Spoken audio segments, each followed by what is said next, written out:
إنما الصدقات للفقراء والمساكين والعاملين عليها والمعلفة قلوبهم وفي الرقاب والغارمين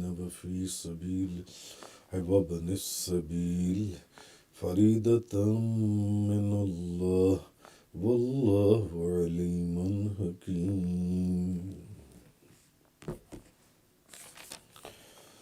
زکوٰۃ کے مصارف صرف فقراء اور مساکین ہیں، اور زکوٰۃ کی وصولیابی پر مامور لوگ اور جن کے دلوں کو اسلام کی طرف راغب کرنا مقصود ہو، اور جن غلاموں کو آزاد کرنا ہو، اور مقروض لوگ، اور اللہ کے راستے میں، اور مسافر، یہ اللہ کی جانب سے ایک فریضہ ہے، اور اللہ بے حد حکمت والا ہے۔ اس سے پہلے زکوٰۃ کے اوپر بے شمار لیکچر، درس بیان ہو چکے۔ اب آج ایک اور کانٹیکسٹ کے اندر زکوٰۃ کے موضوع کے اوپر،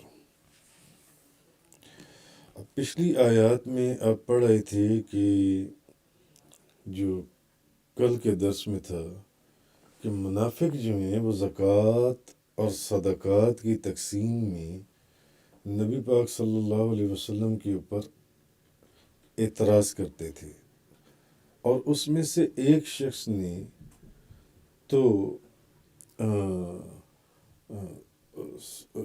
کھلا نبی کریم صلی اللہ علیہ وسلم کے اوپر اس نے اعتراض کر دیا کہ اے محمد عدل فرمائیے، جس پر نبی کریم صلی اللہ علیہ وسلم نے فرمایا کہ تجھے عذاب ہو، اگر میں عدل نہیں کروں گا تو کون عدل کرے گا؟ تو پیچھے آپ وہ سارا دیکھ آئے ہیں۔ تو منافق جو ہیں حضور نبی کریم صلی اللہ علیہ وسلم کی تقسیم کے اوپر، زکوٰۃ اور صدقات کی تقسیم پر اعتراض کرتے تھے۔ تو اب ساتھ ہی اگلی آیت کے اندر اب اللہ تعالیٰ نے یہ جو صدقات اور زکوٰۃ کے جو مصارف ہیں، اللہ تعالیٰ نے اس کا بیان فرمایا تاکہ لوگوں کو پتہ چل جائے کہ نبی کریم صلی اللہ علیہ وسلم زکوٰۃ کو اس کے جو اصل مصارف ہیں ان میں تقسیم فرمایا کرتے تھے،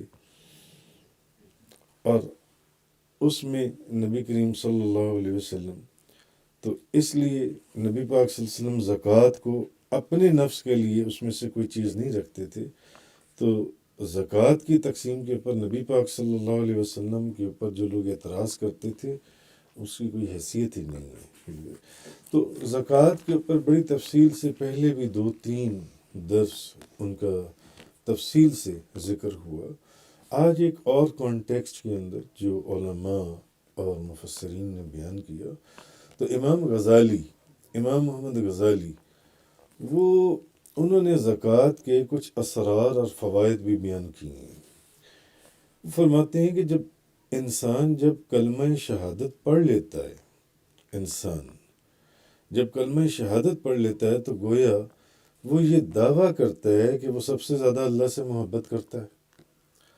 تو وہ اللہ سے محبت کرتا ہے تو وہ کلمہ شہادت پڑھتا ہے نا، اشہد اللہ الہ الا، میں گواہی دیتا ہوں اللہ کے سوا کوئی معبود ہی نہیں۔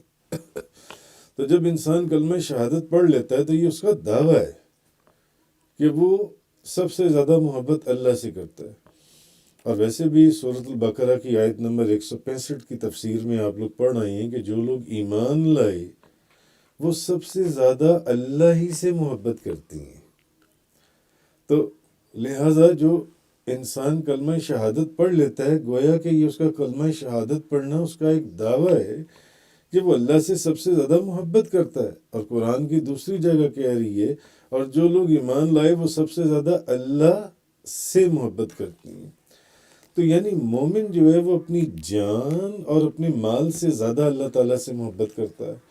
اور پیچھے کئی آیات کی تفسیر میں آپ یہ بھی پڑھائے کہ مومن جو ہے وہ اللہ اور اس کے رسول کی بارگاہ میں اپنی جانوں کے بھی نذرانے پیش کر دیے اور اپنے مال کے بھی نذرانے پیش کر دیے جو ان سے.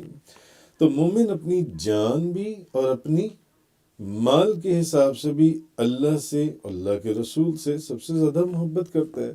تو مسلمانوں پر جہاد فرض کر کے جہاد، کیونکہ اب ایک بات ہے جان اور دوسری ہے مال، تو جہاد کو فرض کر کے مسلمانوں کو جن سے اب آزمایا گیا.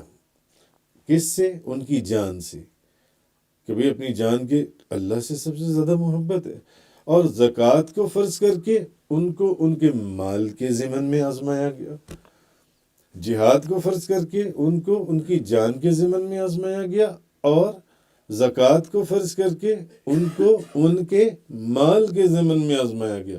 کہ اگر تو جہاد میں قدم کے ساتھ قدم ملا کر آگے چلتے ہیں تو اس کا مطلب ہے کہ مومن انہوں نے اپنی جانوں کو بھی اللہ اور اس کے رسول کی بارگاہ میں پیش کر دیا. اور زکوٰۃ کو فرض کر کے اگر مال کو بھی اللہ اور اس کے رسول کا جو حکم ہے اس طرح خرچ کرتے ہیں تو اس کا مطلب ہے کہ انہوں نے اپنے مالوں کو بھی اللہ اور اس کے رسول کی بارگاہ میں خرچ کر دیا. اچھا، اب اس میں بھی مختلف قسم کے لوگ ہیں کہ ایک تو وہ لوگ ہیں جو اللہ کی محبت میں سارا مال ہی اللہ کے راستے میں خرچ کر دیتے ہیں، سارے کا سارا مال. اب مختلف لوگوں کو کیٹاگوریکلی اگر دیکھیں، ایک وہ لوگ ہیں جو اللہ کے راستے میں اپنا سارے کا سارا مال اللہ کی محبت میں خرچ کر دیتے ہیں اور اپنے پاس ایک درہم یا ایک دینار یا ایک روپیہ بھی نہیں رکھتے. تو ان سے جب پوچھا جاتا ہے کہ بھئی فرض کر لو کہ 200 درہم کے اوپر کتنی زکوٰۃ ہے، بتاؤ 200 درہم پر زکوٰۃ کتنی ہے، تو وہ کہتے ہیں کہ جو عوام ہے، عام لوگ، ان پر تو 5 درہم زکوٰۃ ہے. کہ وہ 200 کے بدلے میں کتنے دیں گے؟ 2.5% کے حساب سے 5 درہم دیں گے. لیکن ہم پر تمام مال کو پیش کر دینا واجب ہے. عام لوگوں پر 2.5%، ہمارے اوپر 100 کا 100%، تمام کا تمام مال اللہ کی بارگاہ میں. یہ بھی لوگ ہیں دنیا میں. تو حضرت عمر بن خطاب بیان کرتی ہیں کہ نبی کریم صلی اللہ علیہ وسلم نے صدقے کا حکم دیا، اور آپ کو یہ جنگ تبوک کا واقعہ آپ کے سامنے، غزوہ تبوک کا ہی پیچھے ذکر گزر رہا ہے اور چل رہا تھا. تو اتفاق سے میرے پاس مال تھا تو میں نے دل میں کہا کہ اگر میں کسی دن ابو بکر سے سبقت کر سکتا ہوں تو وہ آج کا دن ہے کہ آج میرے پاس مال ہے تو میں اپنا مال، میں آدھا مال، کیونکہ آج مال ہے تو آج میں ابو بکر سے سبقت کر سکتا ہوں، تو میں اپنا آدھا مال لے کر نبی پاک صلی اللہ علیہ وسلم کی خدمت میں پہنچ گیا. آپ نے پوچھا کہ عمر اپنے گھر والوں کے لیے کیا چھوڑا؟ تو میں نے عرض کیا کہ یعنی اتنا ہی مال چھوڑا ہے جتنا میں آپ کی خدمت میں لے کر آیا ہوں، یعنی آدھا مال میں نے. تو حضرت عمر نے کہا کہ پھر آپ فرماتے ہیں پھر حضرت ابو بکر صدیق نے اپنے گھر کا تمام مال و متاع لے کر آپ پہنچے. تو نبی پاک صلی اللہ علیہ وسلم نے پوچھا ابو بکر تم نے اپنے گھر والوں کے لیے کیا چھوڑا؟ تو حضرت ابو بکر نے کہا کہ میں نے ان کے لیے اللہ اور اللہ کا رسول چھوڑا ہے.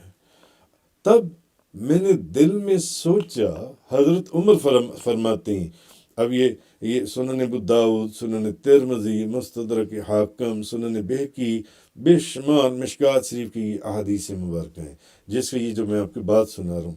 تو حضرت عمر فرماتے ہیں تب میں نے دل میں کہا کہ میں حضرت ابو بکر پر کبھی بھی سبقت نہیں کر سکتا، کبھی بھی سبقت. تو اب حضرت ابو بکر صدیق رضی اللہ تعالی عنہ آپ صدق کے اس مقام پر فائز تھے کہ انہوں نے اپنے پاس صرف اسی چیز کو رکھا جو انہیں سب سے زیادہ محبوب تھی، اور وہ کیا تھی؟ اللہ اور اللہ کا رسول.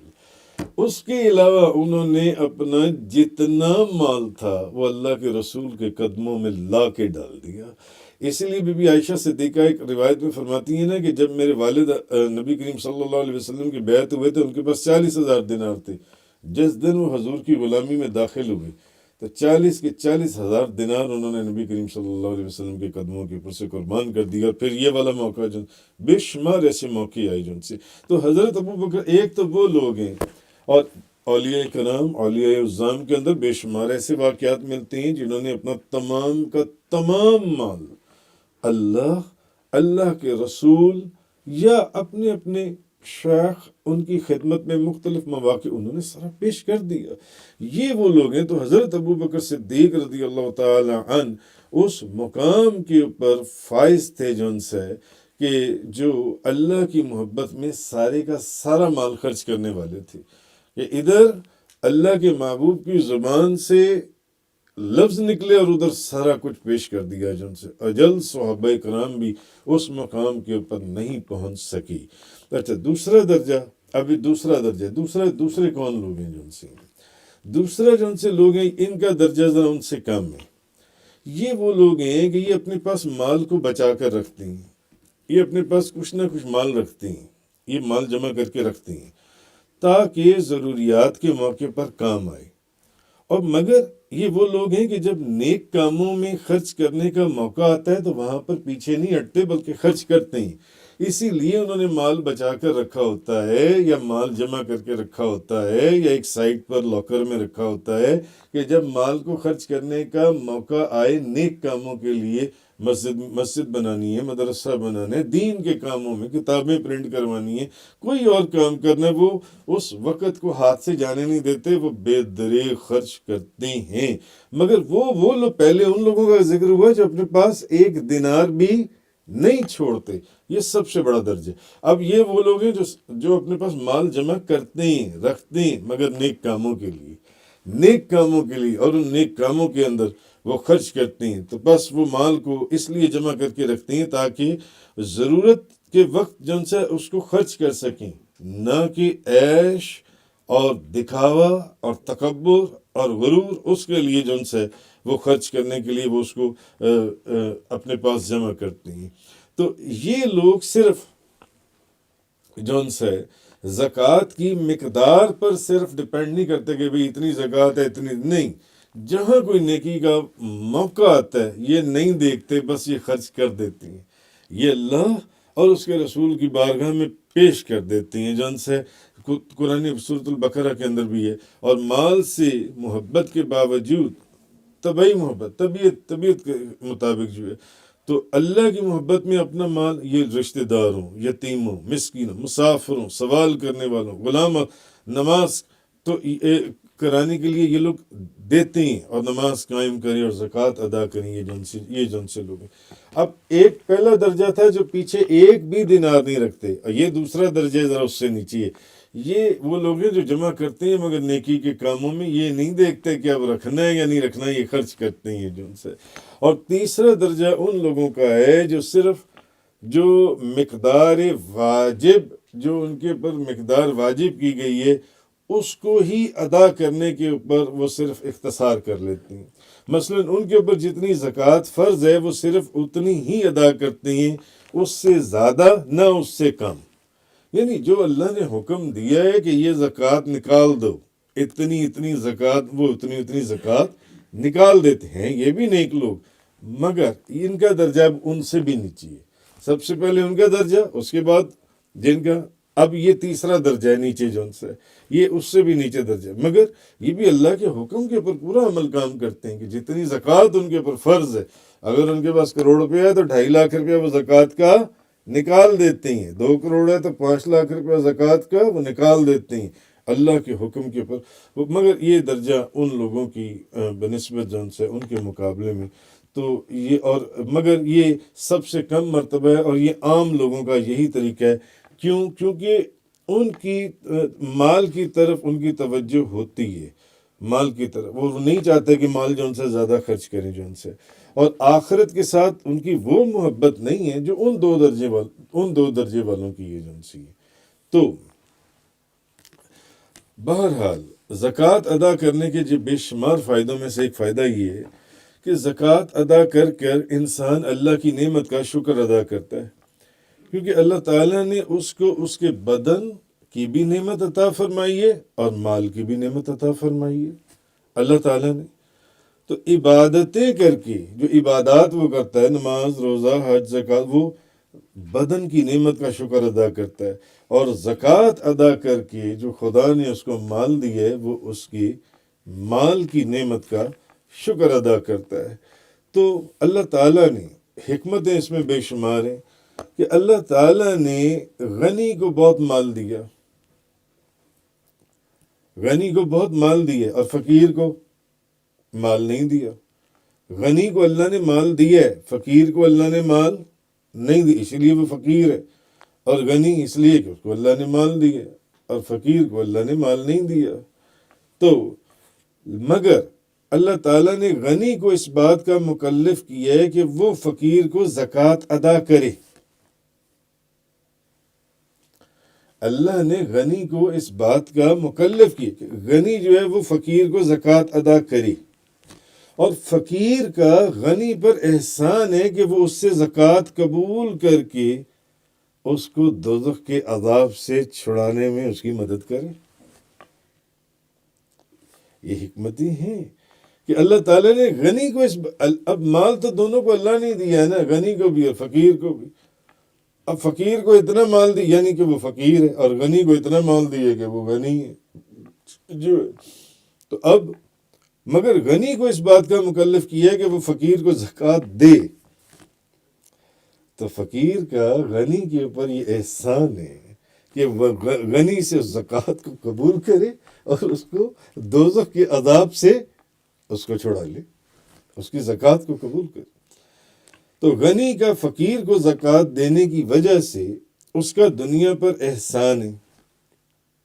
غنی کا فقیر کو زکوٰۃ دینے کی وجہ سے اس کی دنیا پر احسان ہے، اور فقیر کا غنی کی آخرت پر احسان ہے.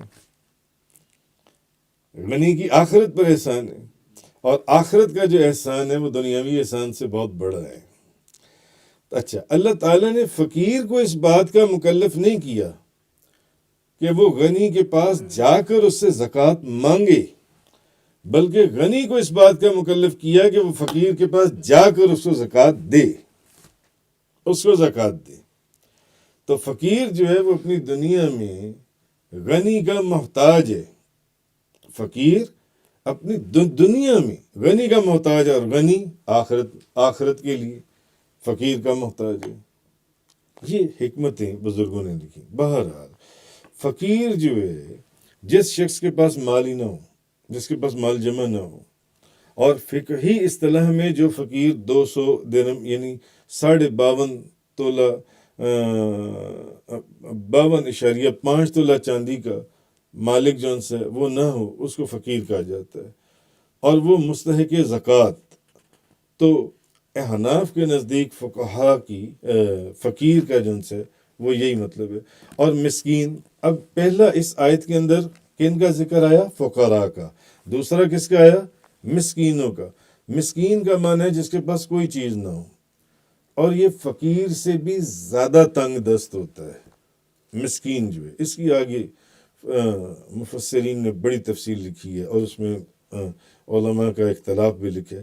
تو امام اعظم ابو حنیفہ کے نزدیک فقیر وہ شخص ہے جس کے پاس کچھ مال ہو لیکن وہ نصاب زکوٰۃ سے کم ہو، اور مسکین وہ شخص ہے جس کے پاس کچھ بھی نہ ہو. جس کے پاس یعنی مسکین وہ ہے جس کے پاس کچھ بھی نہ ہو. فقیر کے پاس کچھ مال ہے مگر وہ نصاب کو نہیں پہنچتا جون سے. تو جو لوگ زکوٰۃ، ایک پہلا فقراء کا، دوسرا مساکین، تیسرا وہ لوگ جو زکوٰۃ اور صدقات کو وصول کر کے لاتے ہیں.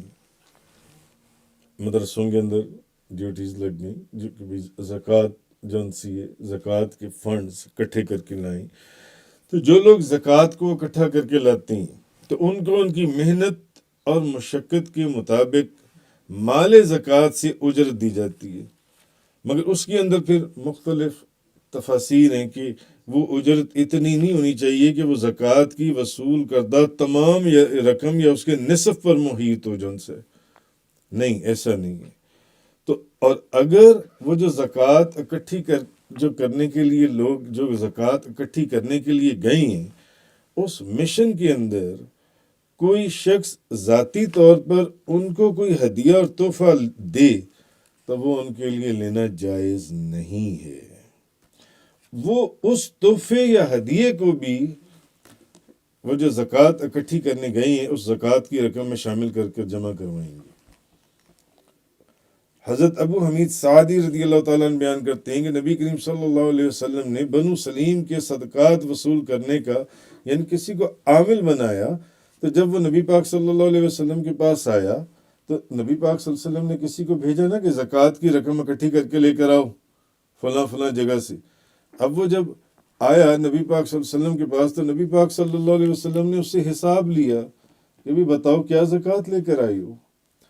تو اس نے کہا کہ یہ وہ مال ہے یعنی جو آپ کے لیے دیا گیا، جو زکوٰۃ کے لیے صدقات اور زکوٰۃ وہ جو جمع کرنے گیا تھا، اور یہ وہ مال ہے جو مجھے ہدیے جو مجھے کسی نے ہدیہ دی ہے، تو فتن مجھے انہوں نے دیا ہے۔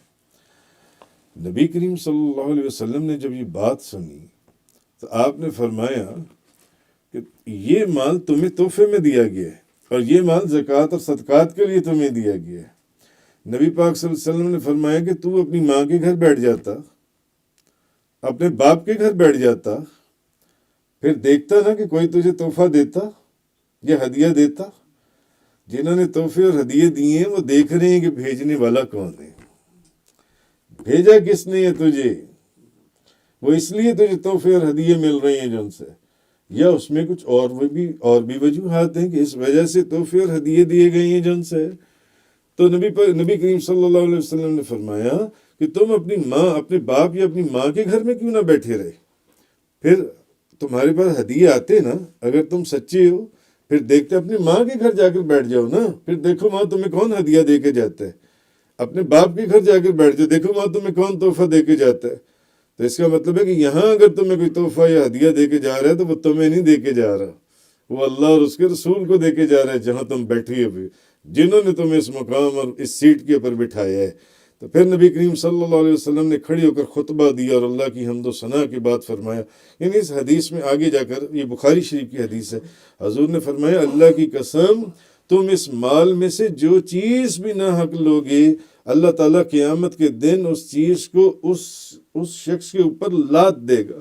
سنو میں اس شخص کو قیامت کے دن پہچان لوں گا کیسے کہ کسی کے اوپر وہ بلبلاتا ہوا اونٹ ہوگا اور کسی کے اوپر ڈکراتی ہوئی گائے ہوگی اور کسی کے اوپر ممیاتی ہوئی بکری ہوگی، اور پھر آپ نے اپنے ہاتھ بلند کیے یہاں تک کہ آپ کے بغلوں کی سفیدی جن سی ہے، وہ راوی کہتا ہے کہ وہ میں نے دیکھ لی۔ پھر آپ نے فرمایا سنو کیا میں نے پیغام پہنچا دیا؟ یعنی نبی کریم صلی اللہ علیہ وسلم نے فرمایا کہ یہ جو تم کہہ رہے ہو نا کہ یہ تحفہ، یہ چادر، یہ کرسی، یہ میز، یہ فلانی چیز، یہ تو میرے لیے تحفتاً آئی ہے، تم ذرا اپنی ماں کے گھر جا کر بیٹھو نا، پھر دیکھو تمہیں وہاں کون دے کر جاتا ہے، اپنے باپ کے گھر جا کر بیٹھو نا، پھر دیکھو تمہیں کون کوئی تحفہ دے کے جاتا ہے، اس لیے یہ بھی جمع کروا دو، یہ تم نہیں لے کے جا سکتے، یہ تمہارے لیے جائز نہیں ہے۔ اور چوتھا مصارف جو ہے وہ مؤلفۃ القلوب، یعنی وہ لوگ جن کے دلوں کو اسلام کی طرف راغب کرنا مقصود ہو، ان کو بھی زکوٰۃ دی جا سکتی ہے۔ اچھا، وہ مسلمان بھی ہو سکتے ہیں اور کافر بھی ہو سکتے ہیں۔ اب کافر کیسے ہو سکتے ہیں؟ تو مسلمانوں کو صدقات میں سے اس لیے دیا جاتا ہے کہ ان کا ایمان مضبوط رہے اور ان کے مماثل لوگوں کو اسلام کی طرف راغب کرنے کے لیے، اور کافروں کو اسلام کی ترغیب دینے کے لیے، یا پھر کافروں کو ان کے شر سے بچنے کے لیے کبھی کبھی زکوٰۃ اور صدقات دے دیا جاتا ہے، جیسا کہ نبی کریم صلی اللہ علیہ وسلم نے صفوان بن امیہ کو عطا کیا جب حضور نے دیکھا نا کہ اس کی توجہ اسلام کی طرف ہو رہی ہے، اسلام کی طرف آہستہ آہستہ اس کا میلان بڑھ رہا ہے، تو حضور نے اس کو بھی، یعنی اس کو اور موٹیویٹ کرنے کے لیے، ترغیب آمادہ کرنے کے لیے کہ وہ اسلام کو قبول کر لے، تو بعض ایسی جگہوں پر کفار کو بھی زکوٰۃ دینے کی اجازت ہے۔ گو کہ علماء نے لکھا ہے کہ اب اس کا جو حکم ہے وہ ساقط ہو چکا ہے، کیونکہ اللہ تعالیٰ نے اسلام کو غلبہ عطا فرما دیا، اور اب اس بات پر منعقد ہو چکا، اجماع ہو چکا کہ یہ اس وقت کی بات تھی، اب ایسی بات نہیں ہے۔ اچھا، تو یہ جو چار مصارف ہیں زکوٰۃ کی، تو ان میں زکوٰۃ میں سے ان کا حصہ ان کو دے کر ان حصص کا مالک بن، یعنی جس کو زکوٰۃ دی جاتی ہے اس کو جو حصہ دیا جاتا ہے اس کو اس کا مالک بنا دیا جاتا ہے۔ لیکن اگلے جو مصارف ہیں، جو باقی چار آگے اس آیت میں آئی ہیں، اس میں ان کا حصہ وہ مصلحت کے تحت ان کی بہتری اور ان کے فوائد میں خرچ کر دیا جائے اور ان کو مالک نہ بنایا جائے۔ فقراء ہو گئے، مسکین ہو گئے، یا وہ لوگ جن کے دلوں کو اسلام کی طرف راغب کرنا ہو، وہ جو پیچھے قسمیں بیان ہوئی ہیں، یا وہ جو زکوٰۃ کو اکٹھا کر کے لانے والے لوگ ہیں، وہاں تو آپ کو مالک بنانا پڑے گا جون سے۔ مگر اس کی اگلی جون سی اس میں جون سا یعنی غلام آزاد کرنے، یا جو کسی کا قرض ادا کرنے، اگر کوئی مقروض ہے تو اللہ کے راستے میں، اور آٹھواں مسافروں پر خرچ کرنے کے لیے زکوٰۃ کی رقم کا ان کو مالک بنانا ضروری نہیں ہے۔ اس میں مالک بنانا ضروری ہے، ان چار قسموں کے اندر ان میں مالک بنانا ضروری نہیں ہے، بلکہ زکوٰۃ کی رقم کو ان کی ضروریات اور جو مصلحت کے تحت جو ان کے تقاضے ہیں ان پر خرچ کیا جا سکتا ہے۔ اور اس میں بے شمار علماء نے بے شمار چیزیں لکھی، اور بعض مفسرین نے یہ کہا کہ اگر اس بات کے اوپر علماء آپس میں اتفاق کر لیں تو پھر یہ جو رقم ہے زکوٰۃ وغیرہ کی، یہ پھر دینی مدارس، مسجدیں، ہسپتالوں اور فلاحی کاموں کے اوپر یہ زکوٰۃ کی رقم خرچ کی جا سکتی ہے، پھر ہیلا کرنے کی بھی ضرورت نہیں رہے گی۔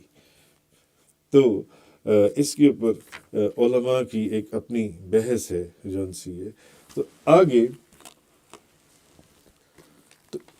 یعنی کہ اسلام نے غلامی، جو غلام ہوتے تھے ان کو بھی ختم کرنے کے لیے جہاں کوششیں کی ہیں، وہاں یہ کوشش بھی کی کہ زکوٰۃ کی آمدنی سے ایک حصہ غلاموں کو آزاد کرانے کے لیے متعین کر دیا جائے۔